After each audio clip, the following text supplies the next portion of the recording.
کسی نے بکریاں پالنے والے ایک دیہاتی سے پوچھا کہ آپ کے پاس کتنی بکریاں ہیں اور آپ سالانہ کتنا کما لیتے ہو؟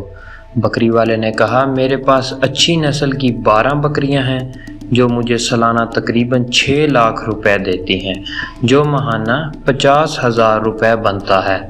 مگر جب سوال پوچھنے والے نے بکریوں کی ریوڑ پر نظر دوڑائی تو اس ریوڑ میں 12 نہیں 13 بکریاں تھیں۔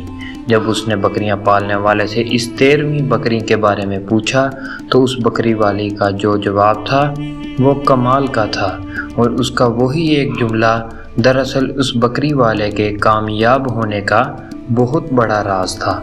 اس بکری والے نے کہا کہ ان 12 بکریوں سے میں 6 لاکھ منافع حاصل کرتا ہوں، اور اس 13ویں بکری کے سال میں 2 بچے ہوتے ہیں۔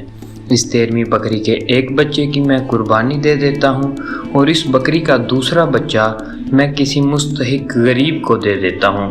اس لیے یہ ایک بکری میں نے گنتی میں شامل نہیں کی۔ یہ 13ویں بکری میری باقی کی 12 بکریوں کی محافظ ہے اور میرے لیے باعث خیر و برکت ہے۔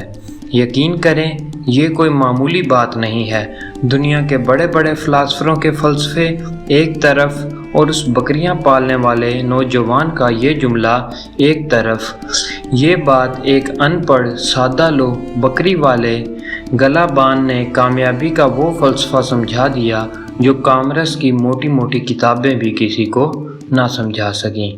لوگ رزق کو محنت میں شامل کرتے ہیں، حالانکہ رزق سخاوت اور اللہ کی راہ میں خرچ کرنے میں پوشیدہ ہے۔ الحمدللہ، اللہ اکبر کبیرہ۔